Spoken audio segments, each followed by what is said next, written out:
Welcome to Directly Correct, a P-Links podcast with Cole and Scott. Today's guest, Paul Sackett, professor at University of Minnesota. Thanks to our sponsors, Orgnostic. Fast track the insights behind your people data using Orgnostic by connecting all your HR data in one people analytics platform. Quickly uncover the insights you need to measure the success of your people initiatives. Orgnostic is the most innovative people analytics, generative AI, data orchestration, and employee listening tool on the market. To learn more, book a demo at orgnostic.com/directionally correct. I'm curious, this is podcast worthy. Did you see the new AI regulations that came out from that executive order? No. What is it? You haven't? No. It's a big deal. So President Biden put out, I believe it's over 100-page document. And usually, just for context, like an executive order is usually like a page. It's not even like a long one. And they use the big swoopy signatures at the bottom. But it's over 100-page document on guidelines for how to use AI. And it is tough. Yes. It's tough. And I don't know. It's kind of like written in a way, and I'm trying to be charitable about this because I think I just fundamentally disagree with it. It's written in a way where I think no matter what you do, you're out of compliance. And so then if you know everybody is out of compliance, then it just comes down to selective prosecution of people. And that yeah. That to me just and so I could kind of see these sometimes through cynical takes of how can you tax big tech companies? Well, just put a regulation in place that they can't abide by, and then just hit them with whopping fines, and then that turns into a de facto tax. De facto tax puts them over a barrel too. These people Yeah. don't know how to use Facebook. I'm not talking Facebook AI. I'm talking Facebook. They don't understand it yet. Writing laws about it, or executive orders, as it were. I wonder if he used Chat GPT to write the executive order. Maybe that would be a really ironic statement if you found out there were hallucinations in the executive order that was written by ChatGPT to govern ChatGPT. Well, even pre AI, we'll call it 5-10 years ago. You'd get these stories of the party that I dislike, whatever the other party is, they produced a 5,000-page document, and we had a vote on it in 2 hours. Yeah, how do you I can't produce an 18-page book chapter right now. How do you produce this much content that quickly? I do not know. I will say this. I'm curious because I don't have a good definition.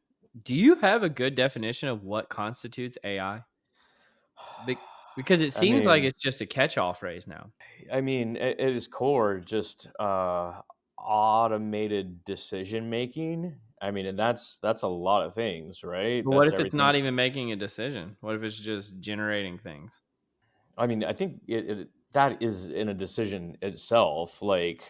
Generative AI is you're making decisions on the syntax of, and this is probably what you're talking about, where they have tech companies over a barrel. It's well, your algorithm produced a sentence that had this sort of structure. Yeah. It had to decide on that structure. I don't know. I don't know. I'm off the rails. Can I be facetious here for a second? And this is not a reflection on you. Do you remember learning about IPO framework, the input process output framework in grad school? Yeah, of course. Yeah. I just feel like anything that fits the input process output is now AI. It has an output. It's therefore making a decision. It's it had some kind of calculation to come to that conclusion. Is all software AI? Is every line of code that's ever been written AI? I don't know. Well, what I think is fascinating is, all those stock documents that'll come out and be Microsoft was up 3.2% today on heavy trading on the floor, and da da da da. Almost all of that is just automatically generated on the fly. Yeah. It's like a Mad Libs. It's like a template, and they just they better submit their code to the government, or they're going to be shut down.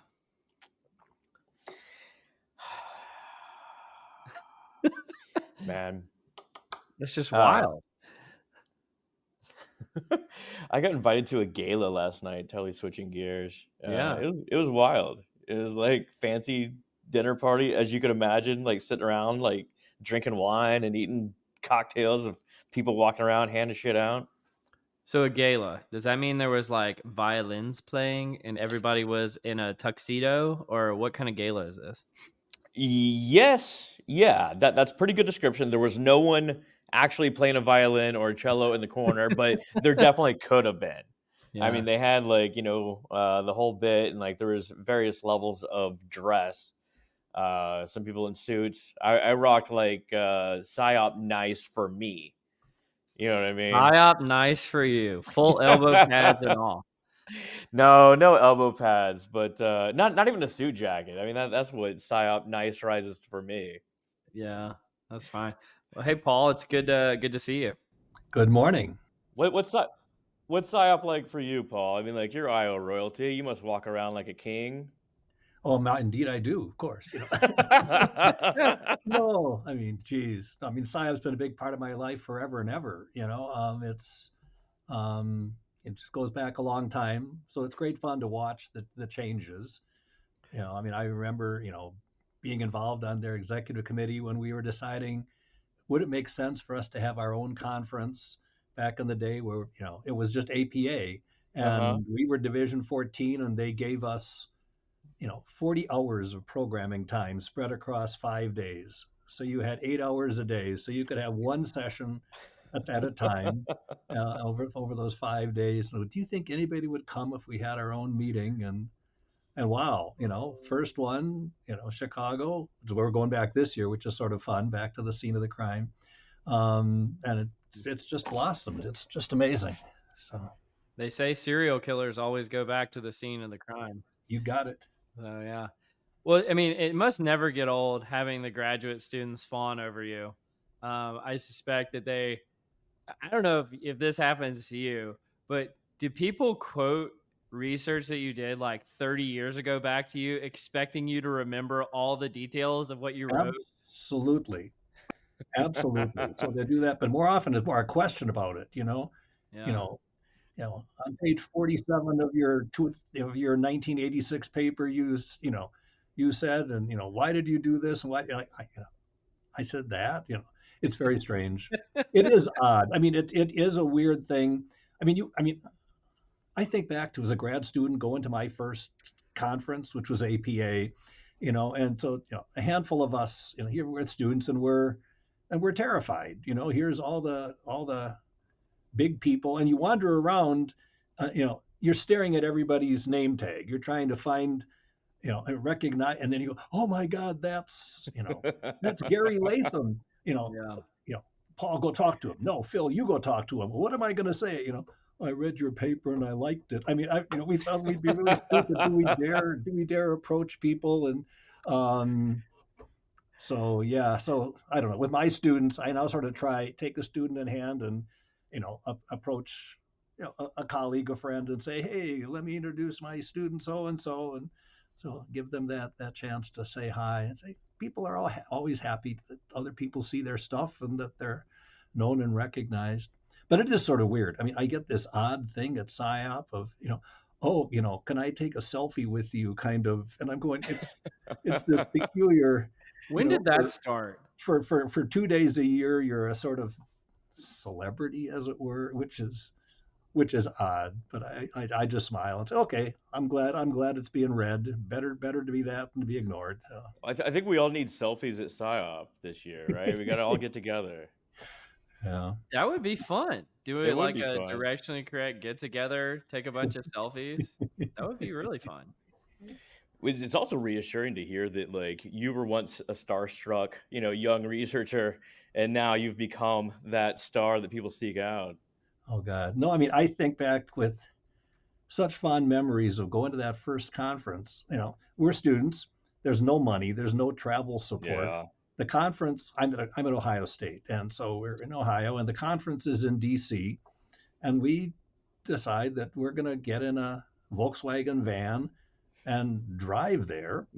And we don't have any money, but we find that on the interstate circling DC on the outskirts, there's something called the Cherry Hill Campground, So we went and pitched a tent and got up in the morning, put on our terrible polyester suits and drove into downtown DC and went to the conference, and came back in the evening and over our cook stove, made something to eat. And yeah, this was conference on the cheap.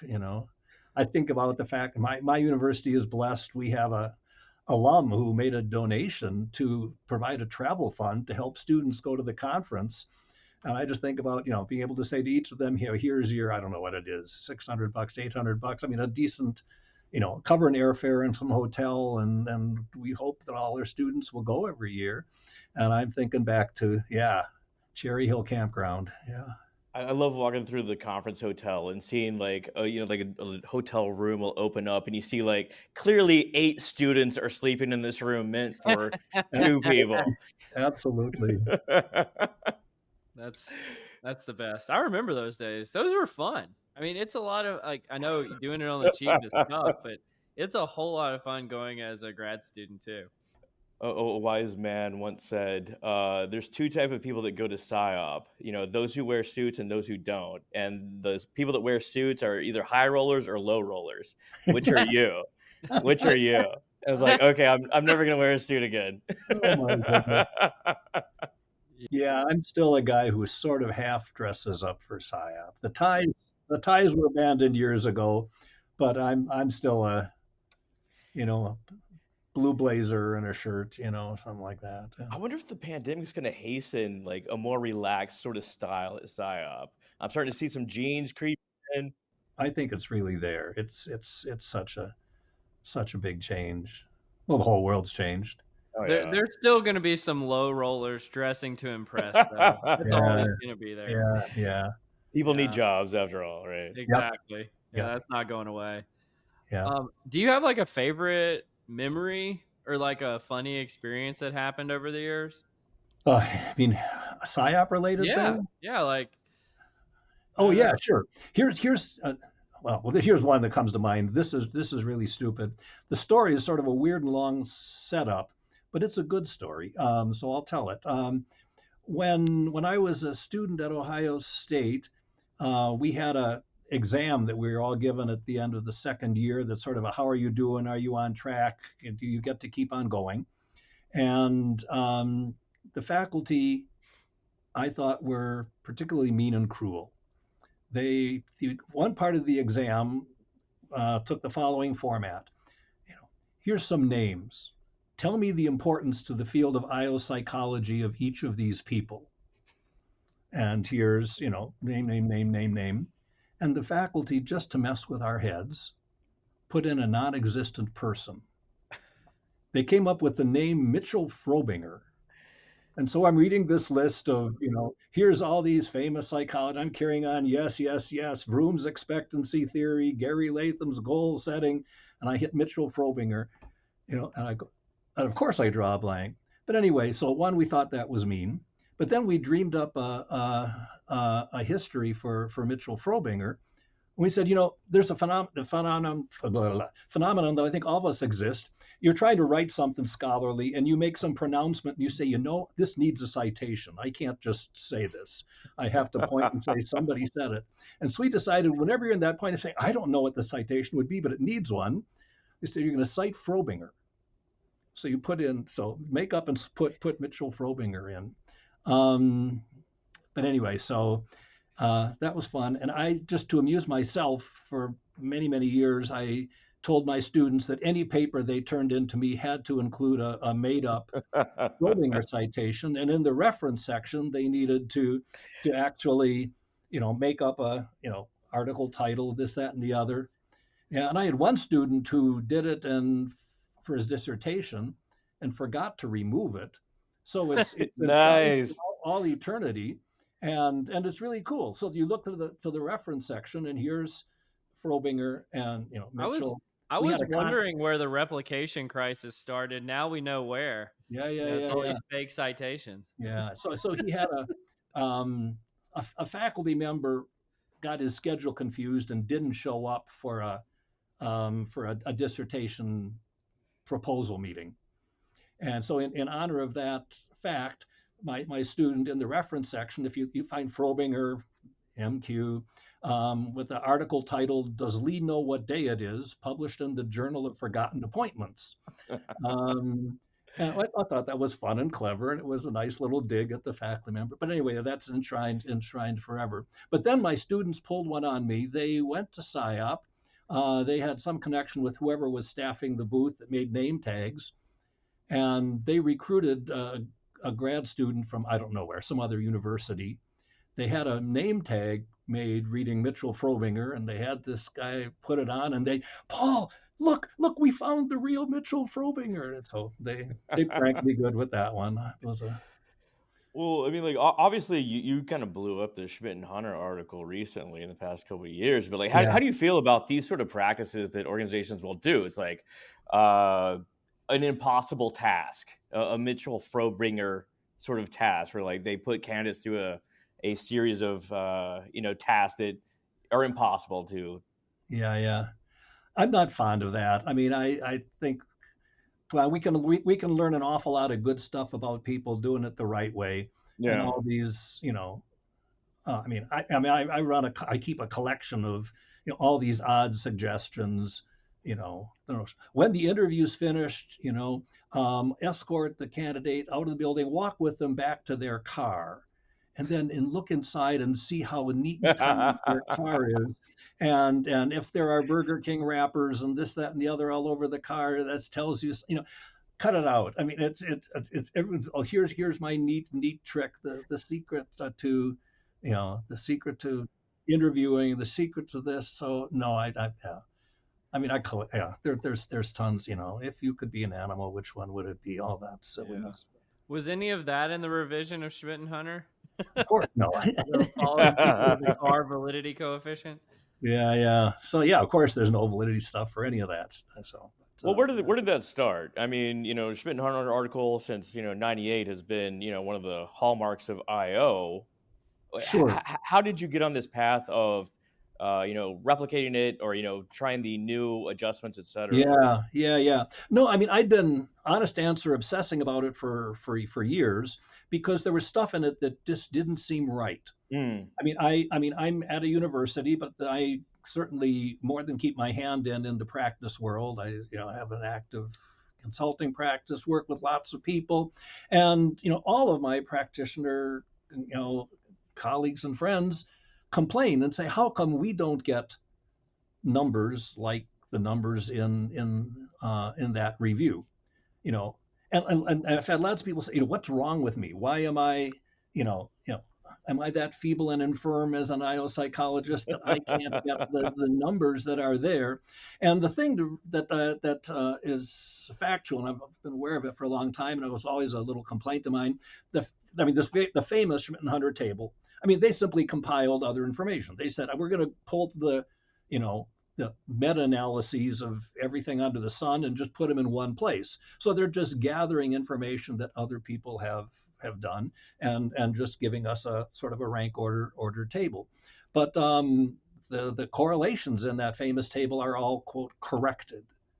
Right. And so now we get geeky here. I mean, you compute a correlation. This is what you observe. And then commonly you make these corrections, and conceptually a correction makes sense. The question you want to answer is, how well does this work in my applicant pool? My applicant pool has a range of candidates from here to here, but the group of people you hire, if the group of people you hire are from here to here, I mean, we've long known, and it's part of everybody's graduate training, that's range restriction, and range restriction reduces validity, and so you have to correct for it. And so they report these corrected validities, and the corrected validities are like double what the observed are, meaning that correction makes all the difference in the world, which means it better be right. And that just led me to take a close look at the correction process. And I went down the wrong path for a long time, thinking there must be something wrong with the correction formulas. And I took them apart and messed with them, and no, there's nothing wrong with the correction formulas. They are correct. And it turns out to be a conceptual problem. And it's so simple that, once I explain it to people, everybody goes, how did we not see it? And the basic notion is we got two kinds of validity study designs, predictive and concurrent. The shortcut, y'all want to try out a new test, give it to current employees, computer correlation, I can do it in a day. It's quick and easy. And the catch is, because you're giving it to current employees, it means the test wasn't used to screen them, so you haven't got a real reduced pool. You give it to applicants, you use it to hire, it's easy to get a large range restriction. So the punchline is, there's big range restriction corrections are commonly needed for predictive studies, and only in really rare circumstances might they be needed in concurrent studies. But the way meta-analysis works is Schmidt and Hunter made up a shortcut, and conceptually it was good. It's clever. They gave a clever. Ideally, you can take every individual study, correct that study for the amount of range restriction in that study, and average them up, and that's your meta-analysis. Mm-hmm. But oh my goodness, you only get these estimates of how much range restriction is there for a handful of studies. And so the standard procedure that the field's done is, for all the studies that show you that, you compute the average amount of range restriction and apply that average amount to all the studies in your whole database. Oh, wow. Makes the assumption that the degree of range restriction in the studies that tell you about it matches what you get overall. And the key brainstorm is this notion that, well, gee, concurrent studies don't have much range restriction. Predictive studies do. Where do you get estimates of range restriction? From predictive studies only, because you need the standard deviation in the applicant pool and in the group you hire in order to, it's the ratio of those two things that's the correction factor. Can I ask a clarifying question? On concurrent studies only, is it just much smaller corrections for range restriction, or no correction at all? Or is there an either or? It's not an either or. It's the way if you work the math, you find it's very, very hard to get substantial range restriction in a concurrent study, because the thing you're studying wasn't actually used to screen people. So if there's restriction, its fancy term is it's indirect, right? It's due to the thing you're trying out. If it happens to be correlated with the thing that you actually use to select people, then that produces some restriction. And so the only way to get big range restriction in a concurrent study, and it is possible. There was a good example that a practitioner colleague provided to me would be the following. Imagine that they were screened using a cognitive ability test when they were hired, and the firm in question has decided to switch vendors, and they're going to hire a different vendor and use that firm's cognitive ability test instead. And just to be sure that it works, they do a quick concurrent validity study on the new vendor's cognitive test. That would be an instance where it's a concurrent, but the thing you're trying out correlates really highly with the way they were originally selected, and so you can get range restriction in a concurrent study. So it's not a you can or you can't. It's possible, but only in rare circumstances would you get a lot of restriction. So, but the information needed for correction only can be found in the predictive study, because you need the ratio, you need the information about the full applicant, how your test, your new predictor fares in the applicant pool, and you don't have that when you're just quickly trying it out on current employees. So one, you find, oh my goodness, this applying the same correction to all studies is doesn't make sense. Well, can I make a practical comment about that? And you mentioned earlier your colleagues, yourself when you practiced via your consulting firm, but also your other colleagues that were out and practicing in the real world weren't finding the coefficient sizes that Schmidt and Hunter would indicate. And perhaps one of the reasons is, at least in my experience, most studies in the real world are concurrent studies. Predictive studies are much, much more rare. That's the thing that I was about to say when you stepped in. What I discovered, and I didn't know this until a year ago. Since I'm compiling all the meta-analyses of all the predictors, so across all of those, I compiled and discovered exactly what you said. On average, in our field, 80% of studies are concurrent. Mm-hmm. It's quicker and easier, and it makes it. That's not flaw. It makes sense as a way of getting information in an efficient way. But so this notion that says, hey, the correction factor that should only be applied to 20% of the studies that are predictive is applied to all studies, including the 80% concurrent. And that's how I reached this conclusion. That's how we overestimated for all these years. And you explain that to people and they go, well, yeah, of course. How did we not see it? And I go, yeah, I didn't see it. Nobody. I mean, we all just, it's one of those things that once it's explained, people go, geez, yes, I get it. So people generally, I mean, there's a handful of holdouts. There's a handful of people who are, nope, the old way, the old values, we must defend them. But I mean, I've given, dozens and dozens of talks about this to audiences all over the world, and the general reaction is, one, we grasp what you're arguing, it makes perfect sense, and here's this new world. Yeah, so I see you put up this nice.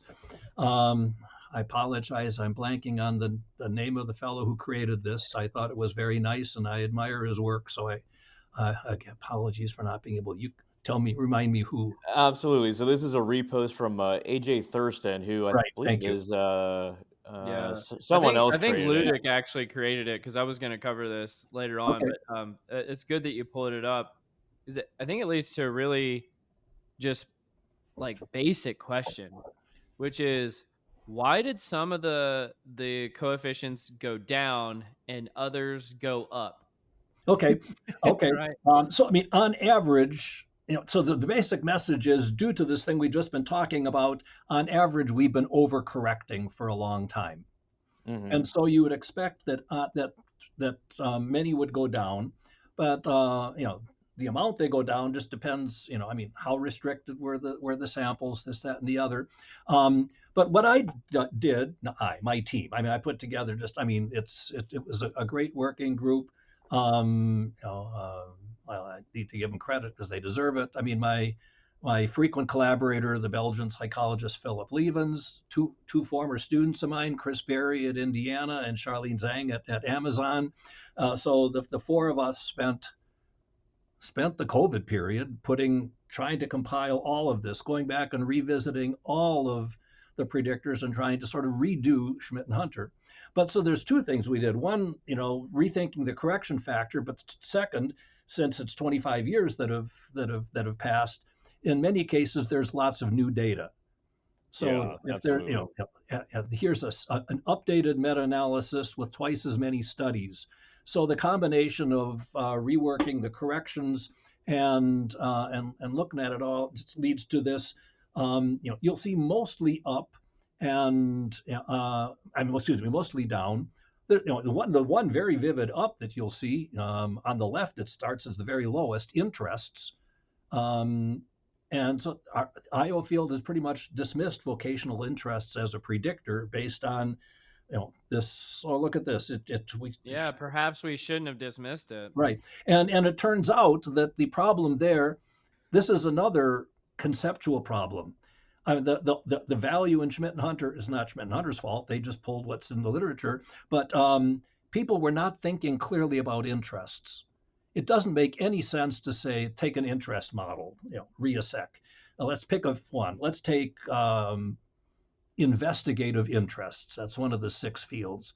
What the data going into Schmidt and Hunter says, let's get people's score on the investigative interest scale and correlate it with job performance for all people in all jobs. And it comes out on average really low. Yeah, makes sense. But the question that you want to ask is, how well does your score on the investigative interest scale predict performance in jobs that we'd categorize as investigative jobs?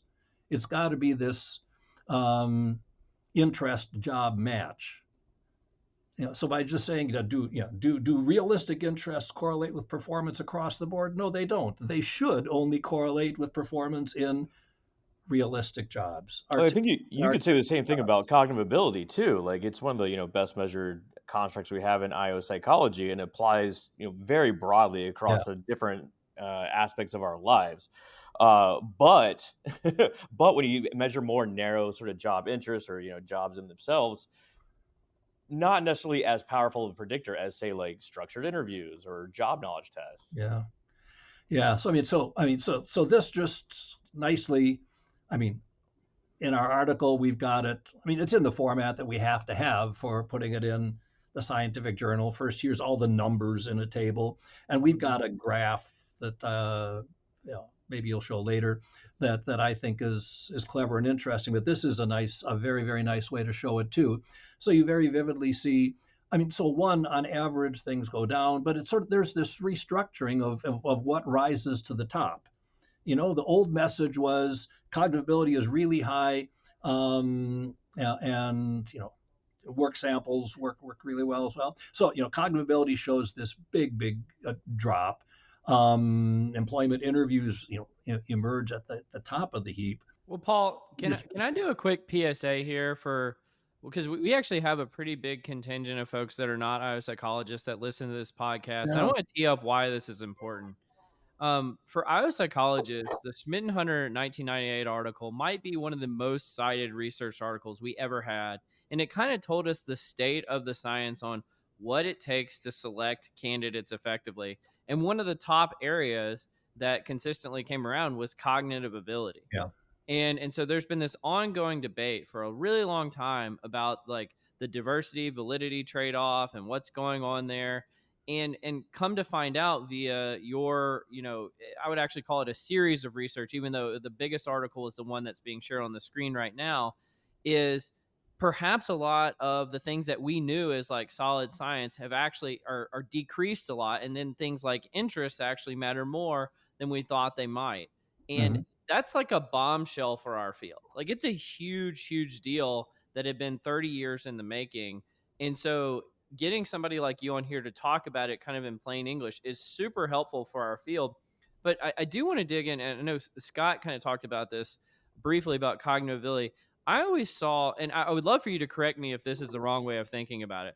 I always saw cognitive ability as kind of a threshold barrier. It was like for most, thinking jobs, you probably need a certain level of cognitive ability, but over that level, other factors probably came into play for making a bigger effect on your ability to do the job.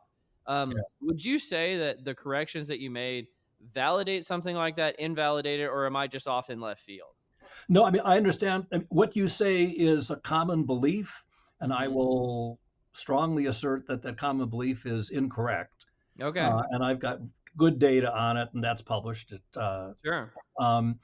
So, I mean, Malcolm Gladwell is probably the key figure behind this threshold. Once you reach a certain point, it doesn't make any difference to have more. And no, it was a student of mine did his dissertation on this. We compiled data from all over, from the world of work, from the world of education, higher ed, predicting educational performance, military, predicting military performance. And what we find is essentially the relationship is linear. More is better throughout the whole range. This idea of there's a point above which more doesn't help, that doesn't work. Now, the idea that more is better across the range is true, but that doesn't have anything to do with the also true fact that any one thing, cognitive ability, only gets you part of the way there. If I know your cognitive ability score, that helps me a lot. I start to get a sense of a likely range in which your performance might fall, but I got to know all kinds of other things. If I learn that you're really smart, and you're also conscientious as hell, I'm starting to get more confident that I'm going to get a lot of stuff out of you. If I learn you're really smart and really low on conscientiousness and on attention to detail and on persistence, oh my goodness, I start to think different. So the fact that more is always better is true, and that in any circumstance there's multiple determinants of performance. I can't imagine any system where I would advocate a selection system where we measure one and only one thing. And I think that's what our field is. The Schmidt-Hunter table and my replication of it talks about these things one at a time, But in follow-up stuff that we've been doing since then, we are saying, no, what happens when we combine them, when we put 2 or 3 or 4 different measures together in building a selection system? What do we achieve both in terms of performance and, as you mentioned, diversity? So jumping the gun, so this paper just talks about one at a time. How does that work?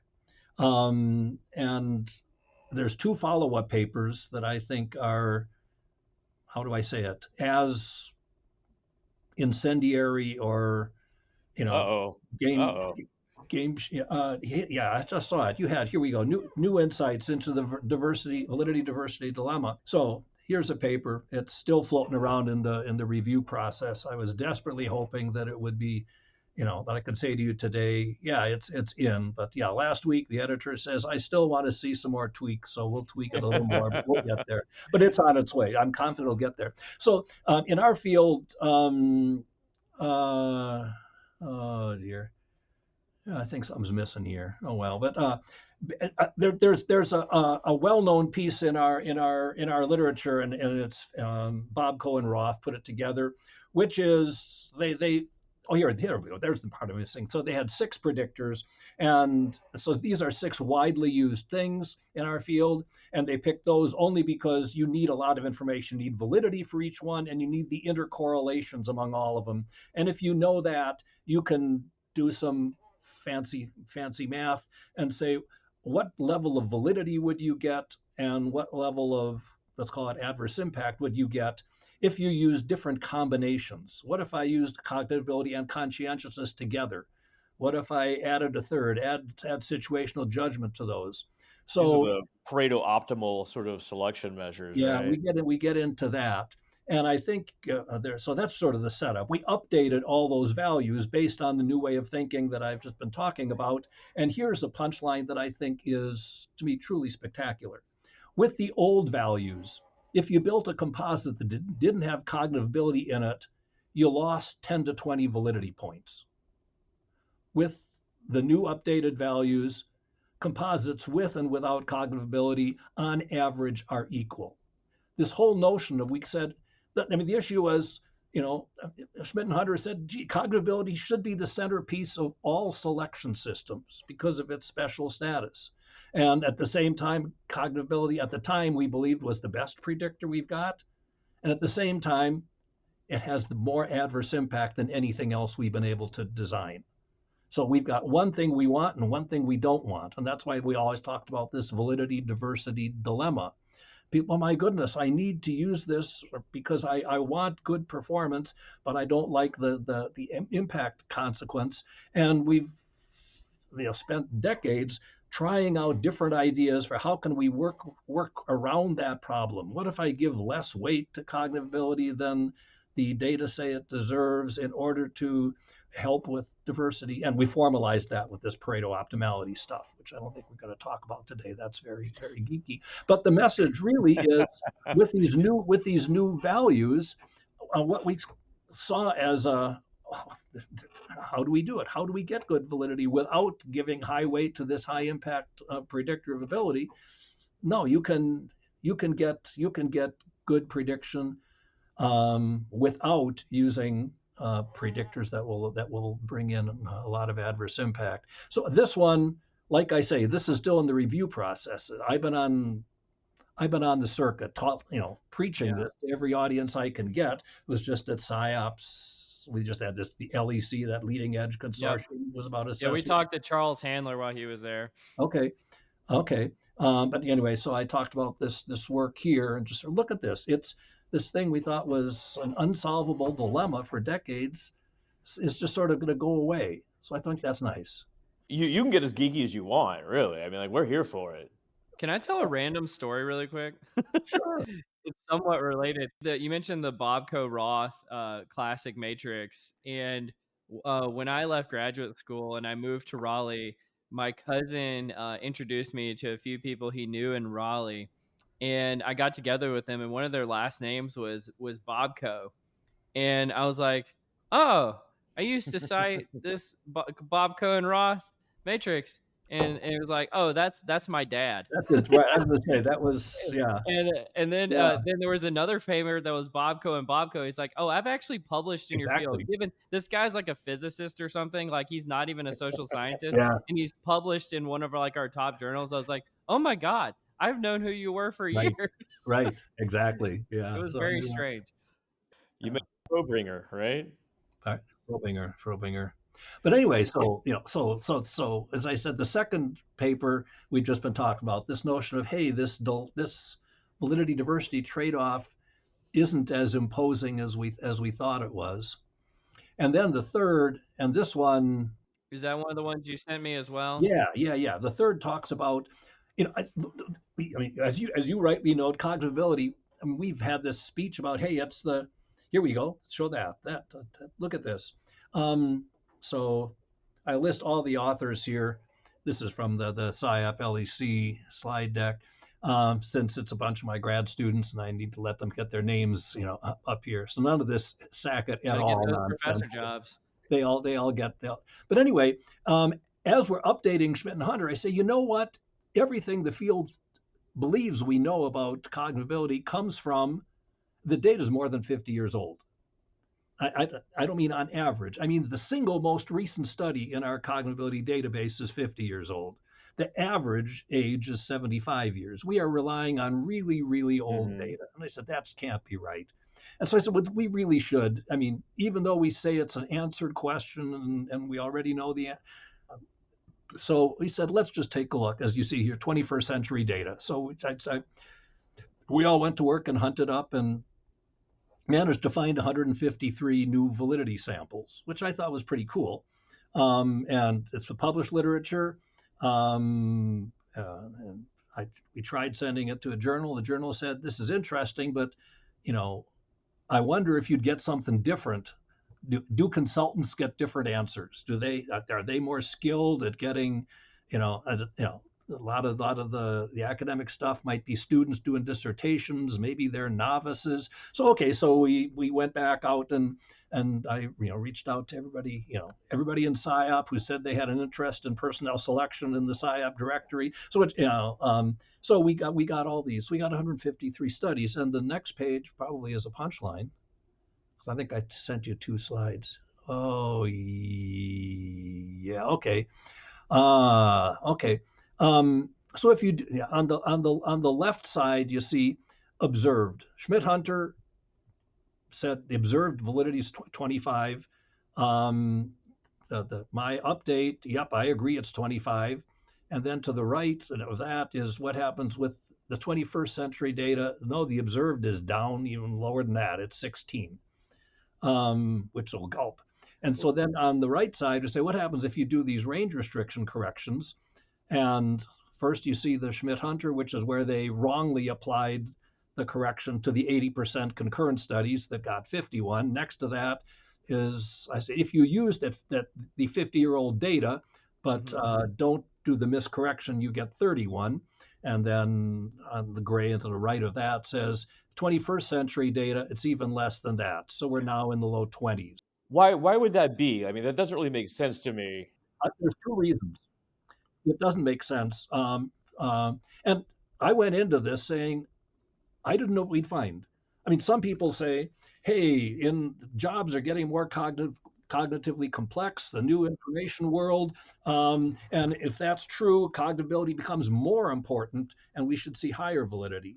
And now if you take a serious look and move out of psychology and look at economists who are looking at changes in the world of work, I mean, for every job that's being made more complex, another job is being made less complex, right? You're taking away all in the old days, yeah. the world's simplest, the cashier who used to have to make change, and I have to know how to count out, how do I give somebody 83 cents? Now you press a button, then the 83 cents come down a tube. We've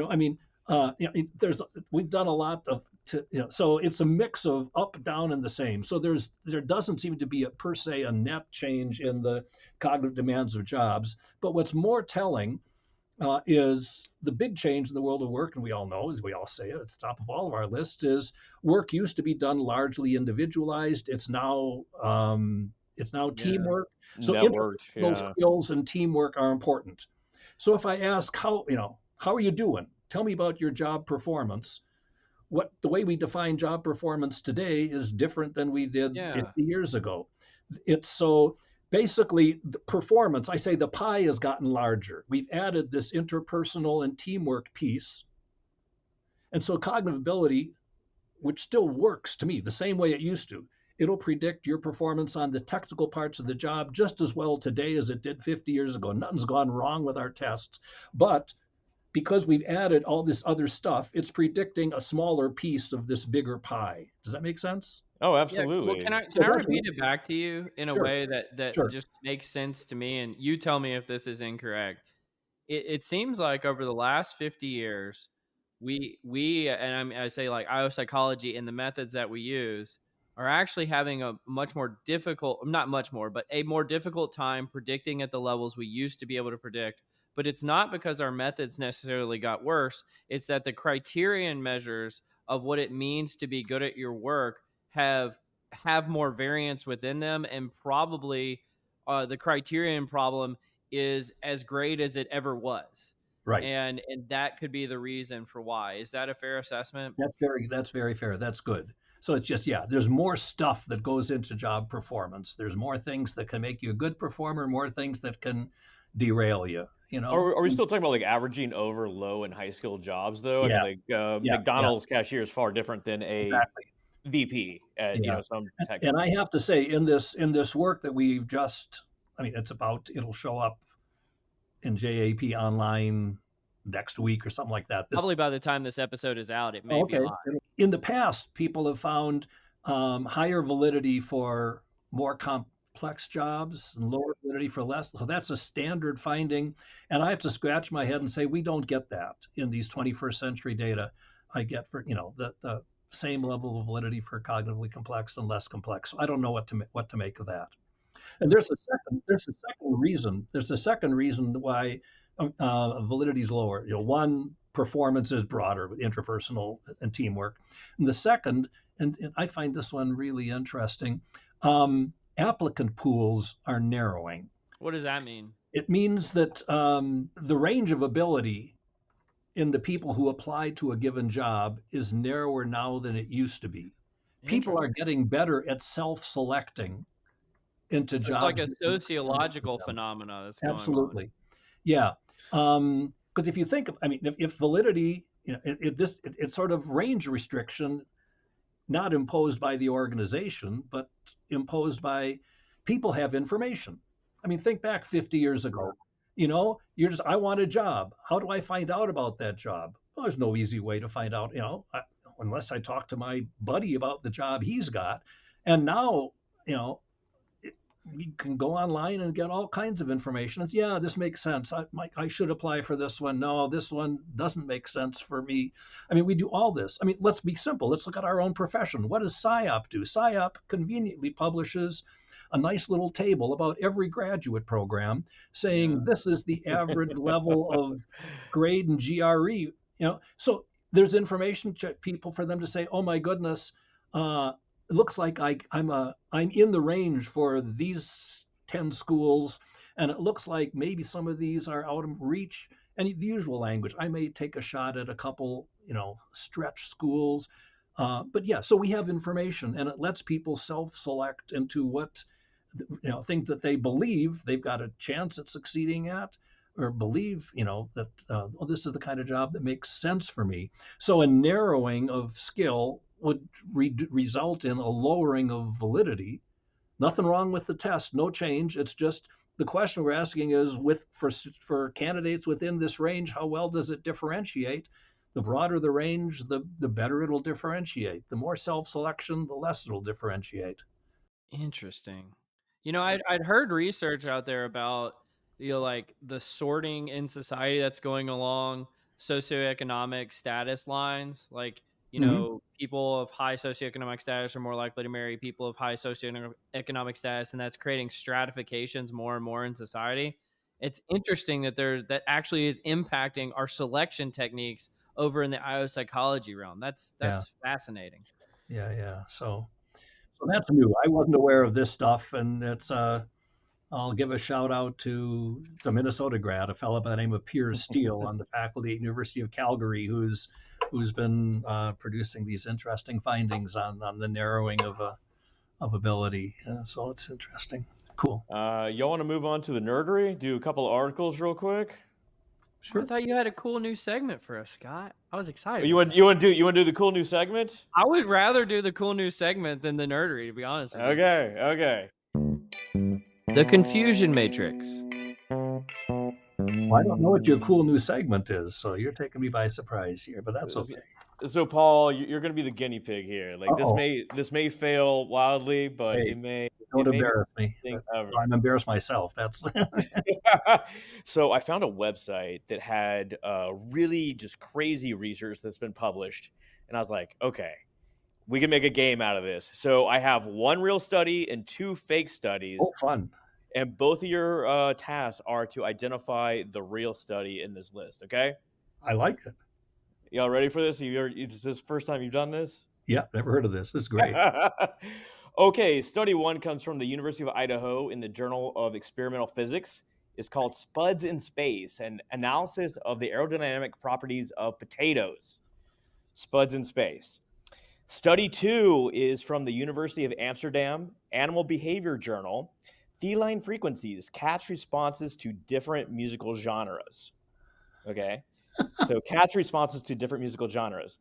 In study three, Journal of Ergonomics from the University of Denmark, Impact of Wet Underwear on Thermoregulatory Responses and Thermal Comfort in the Cold.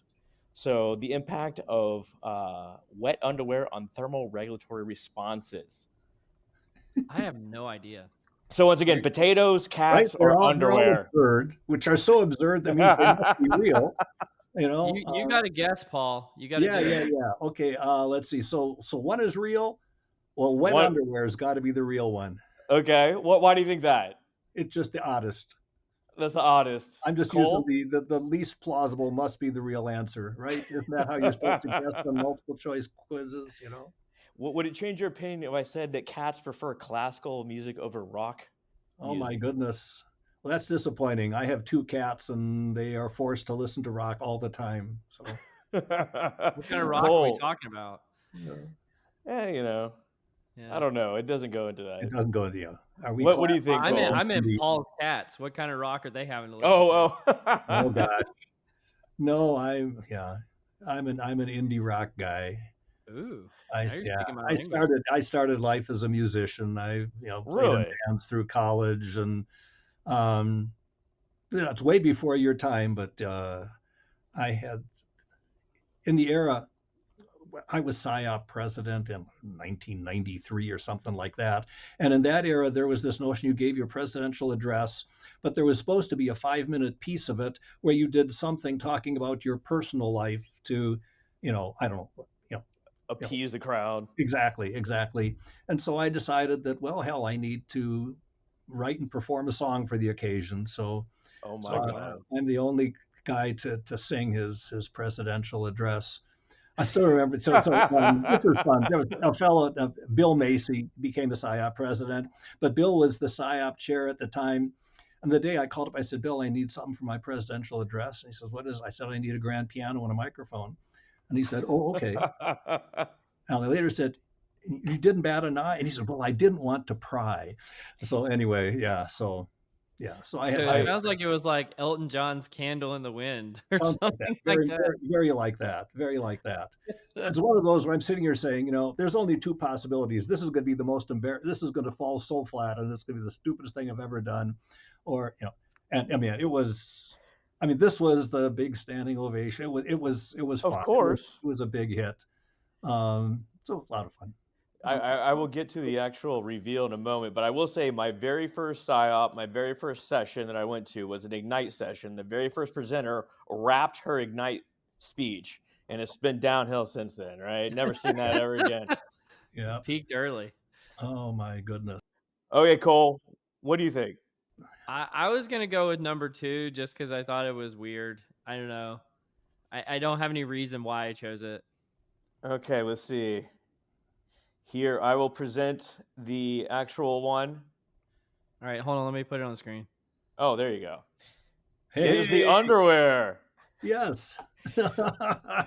So, yeah, this research, they took 8 male subjects wearing wet and dry underwear in controlled cold conditions. And apart from the obvious significant cooling effects of wet underwear on thermal regulatory responses and thermal comfort, they also discovered that the thickness of the underwear exerted a greater effects on these factors than the material used. So now you know. Now I I mean, if know. I feel like YouTube has advertised this finding to me before. Now that you say it, because you get all these commercials about breathable underwear. You know. Oh my goodness. well, I mean, you live in Minnesota. This could come in like really handy, right? This is It's handy. pretty Absolutely. cold. Yeah, I mean, we've had snow already. You know, we had snow for Halloween. This is Oof, terrible. We that's had a rough. huge hailstorm, and every house in my neighborhood needs a new roof. So insurance companies are taking a beating, and the last 3 days I'm feeling so badly. I've had this crew of guys up on my roof pounding away at 25-degree temperatures. I'm going, oh, this is, when you rank order jobs, roofing in the cold is Do not you like go not high outside on and my be list. like, hey, what's your interest in this? Like, did you take a cognitive ability test before you got up on that roof? I don't think we screen. I think this. Are you willing to do this? Yeah, Do you that's the have skills threshold. I They don't call have? call I'm not a cognitive. guy who likes walking up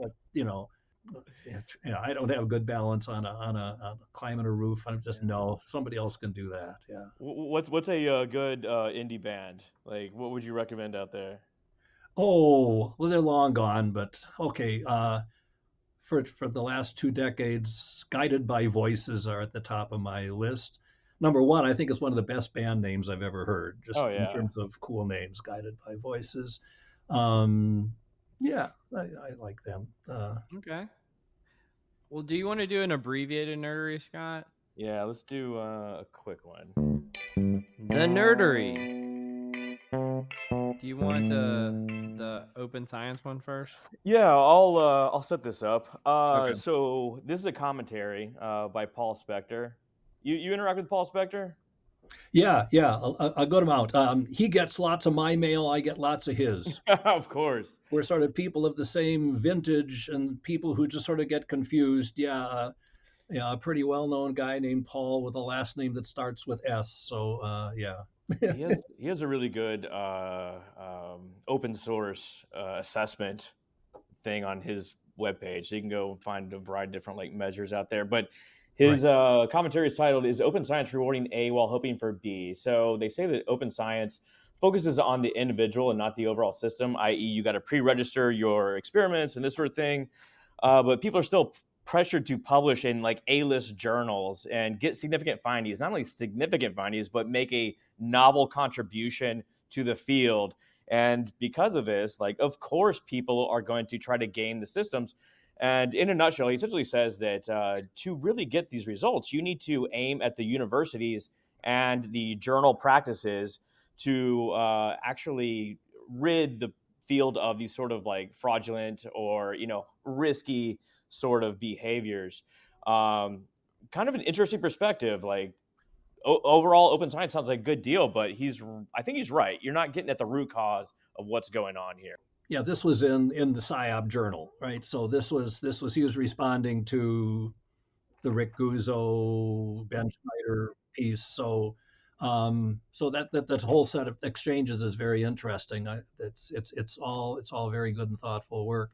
I mean, the open science stuff I think is interesting and a really good thing.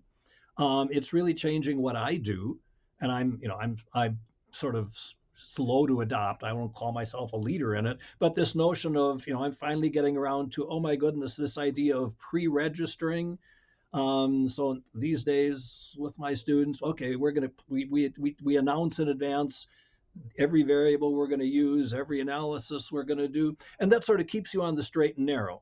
And I think for people who are well intended, it's a good thing. It takes away the temptation.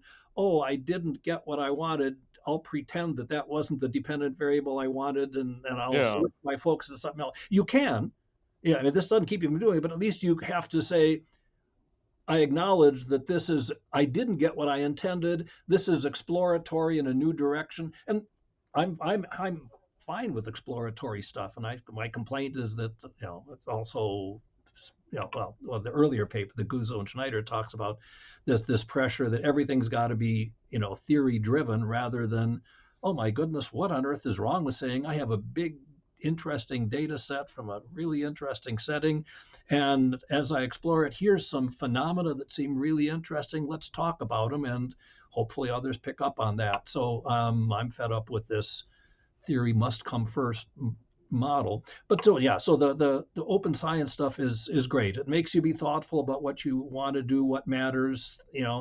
Helps you avoid just after the fact finding something going wrong. Now, of course, and so that's good. But the question is this going to be a mechanism that's going to eliminate outright fraud? And no, I mean, it's real easy to just say, okay, if I truly am, I mean, you've got these handful of well-known cases of people whose entire career is, every study is made up data and all that kind of stuff. So if you're really bent on engaging in fraud, this it's just one more hurdle you got to jump over. You collect your data, you look at it, you know all the answers, and then you submit and you pretend. I announce that I'm pre-registering something that I'm now about to collect, but you've already collected it. I mean, so I think there's, you could somebody who's hell bent on it can beat it. So this isn't going to. You could fabricate a data set and then pre-register it, essentially. Especially if you're using ChatGPT. That's changing everything. We've got. You may have seen this. I get an ad from somebody who says, "Hey, here we've got this nice service. I know you're under pressure to produce some research since you're an academic setting, but we'll do it for you. Just give us a one-liner and we'll write you an intro section and a lit review for this much money.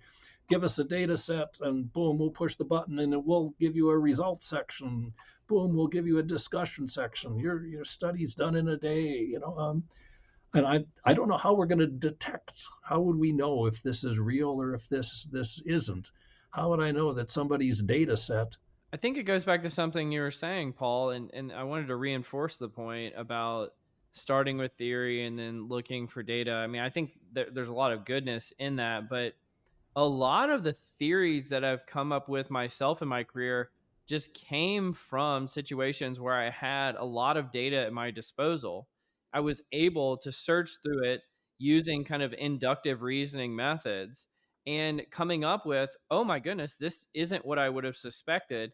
And then led to me thinking of like new theories of how to approach the world or what some of these emergent properties. And I think that is actually going to be one of the ways that you check for faulty research in the future is, are you finding things that are consistent with in the data with other things that you would have found otherwise, right? So comparing it against what because you have the real data, getting completely new sets of data, and you could be able to look at it and just be like, this looks funny. This can't be right. Right. And I think that's going to have to be one of the practical ways of checking for the work in the future. Or it's just the need for replication, right? We don't do enough of that.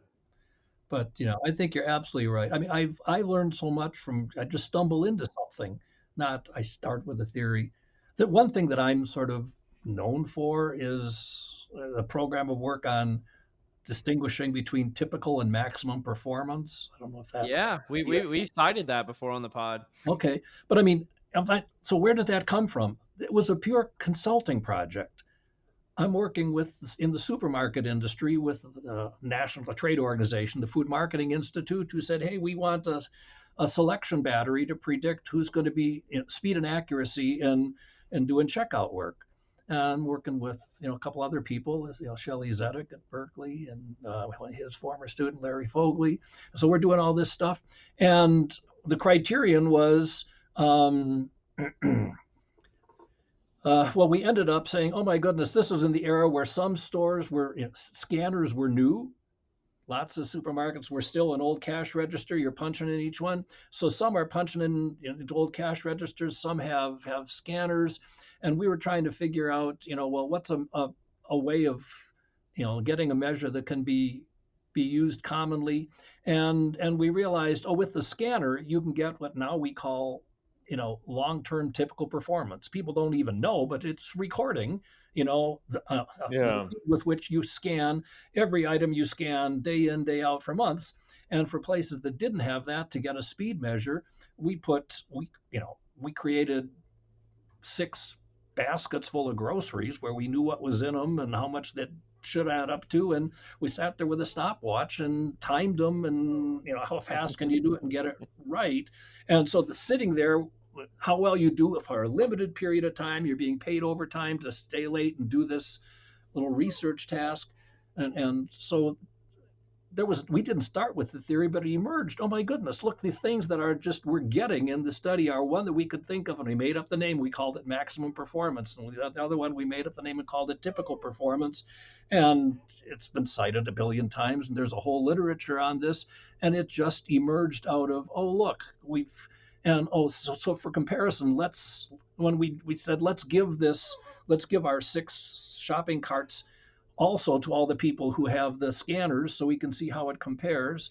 And boom, we've got what turned into a whole lot of work. For that, we are forever grateful, Paul, because I think we've cited that a few times. Okay, Scott, I know you were trying to make a segue with the replication thing. Do you want to go that direction? I really wasn't, because I love this idea that we test a lot, even like forget like supermarket workers. Like you put people through employment tests, this sort of thing, and you're really measuring their peak performance or like their ceiling, right? And then you hire them and get them on the job, and perhaps they have yeah, no motivation, whatever. it's fun. I mean, I talk about this a lot, and when you explain this, and then you say now, you have a choice. You can design a selection system to predict typical performance, or you can design one to predict maximum performance. Which one do you want? Yeah. And people sitting there thinking a while, and it really depends. I mean, there's different situations where it would matter. Yeah, we make no attempt to influence what people do, so let's just hire people who we think their typical performance would be pretty good. And others, the U.S. military is a great example. They formally say, we're trying to select for maximum performance because we believe we can put into place systems, motivation, supervision, culture, that will have people performing close to that max most of the time. Maybe they're right, maybe they're wrong, but they believe it. But it's a very conscious thing that, no, we're designing our selection systems to predict maximum, where most people are designing it to predict typical. Well, they may want to try to replicate that. Story 2, here we go. The Journal of Consumer Research, Consumer Behavior's top research journal, now stands at 3.4% replication rate. So 29 replications have been attempted and only 1 has succeeded. So that's pretty bad. That ain't good. Way worse than what Crede mentioned. Way worse. It's so bad. Well, I mean, a couple different things here. Like, we don't know what these studies are, and it is consumer behavior, not, say, IO sort of work psych sort of stuff. So there may be some natural variability in here, but not what you want to build theory or anything, really. No, not at all. Now, the good news to me is there's stuff like this where people are looking at the quote management literature and viewing IO as a subset and sort of trying to get replication rates there and reporting things that look a lot better. If you do if you combine percent complete replication and percent partial because you're testing many hypotheses. Right. I've seen one recently that puts our replication rate around 75%, which is wildly different from 3.4. And you start to ask, well, what do we do better? Why are we more successful than others? And to me, the simplest thing is IO discovered long before most other fields that you're doomed to failure if you do quote small sample research. This notion that I was taught it in grad school. If 30 people is perfectly fine for a study. And the IO people caught on, and here, give Schmidt and Hunter a lot of credit. They're the people who published some stuff early on how the role of so it's now second nature to us. We worry about sampling error, and somebody's tallied this. Um, the average sample size for a published article in Journal of Applied Psychology by decade, from when it was founded in 1900 something till now, and it's up dramatically. I mean, it used to be, yeah, we're running the ends of 30, 40, 50, and now the average is in the several hundreds. We just sort of realized you're going to fool yourself easily with small samples, and we are better at avoiding that than other fields. So that's one big piece. You perform meta-analyses, obviously. Like, what does that mean? Like a 75-80% replication rate mean for including those studies into meta-analyses Yeah, and, yeah. Well, deriving yeah. results, et Now, cetera? meta-analysis is how you solve this whole problem. You can only do meta-analysis if you've got a research question, Mm-hmm. relationship between something and something else, that enough people study that you've got a whole bunch of them, right? I mean, the reason for all this replication price crisis is there's so many one-off things. Somebody just says, "Hey, I've got a study on something nobody's ever done before, and here it is." Um, so how do you solve that problem? Well, if 40 or 50 people study it and each produce a value, and we toss them all into the meta-analysis, and meta-analysis has got all the bells and whistles in it that says how much variability would you expect just due to fluctuations in sample size. So we just pull out that, due to sampling error is our term. Yeah. We expect that, and it gets us there. So a meta-analytic world is our best bet at solving this. It's almost like you might say, until something's got enough literature that we got a meta-analysis, call it preliminary. I just want to get your perspective on something. I don't know if this is necessarily contrary to what you're saying, but one of the things that I think is an untapped aspect of our field is like there'll be I mean, let's just focus on like assessments for a second. There'll be companies out there that sometimes have millions, if not hundreds of millions, of samples of using their assessments for different things, and those sample sizes are so much more tremendous than a meta-analysis. Um, are we missing something by not including that type of work in what we do? Because I mean, we've had some scientists come on the podcast before, and they talk about like how people that are like out in the real world aren't doing the best science. I'm like, look at their sample sizes alone. That's something like the magnitude of that is something to behold.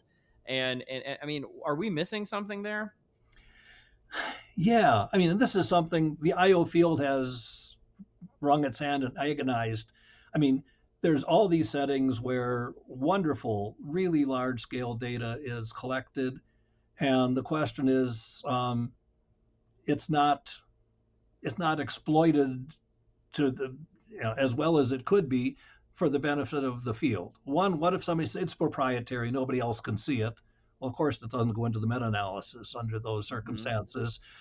Second, I'm out there doing all this work, but I don't have the time to write it up in a way and describe it and put it in a, either a formal journal or even write it up as a blog post.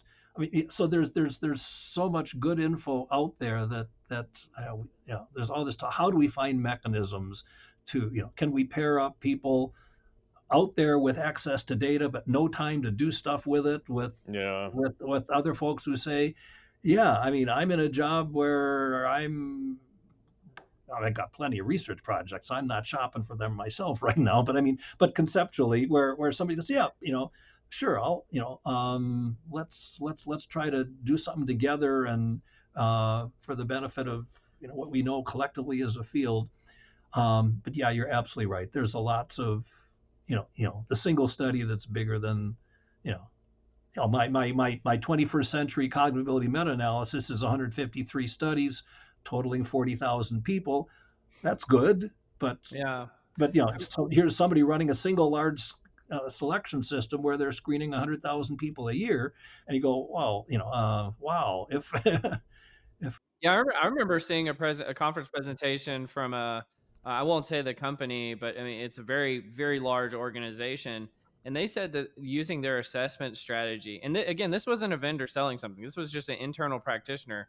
They said they could select down to the day using the assessment results how soon when someone would quit the organization, down to the day, because they had such large sample size over a long enough period of time, I'm like, I don't see any of our science being at that level of sophistication. So I feel like that there is such a need for these type of partnerships to occur, and Yeah. it's got to require incentives for both sides to want to align, and I just Right. don't see those Right. incentives aligned. And so I try to talk about this stuff to say maybe we can start aligning these incentives. Mm-hmm. Mm-hmm.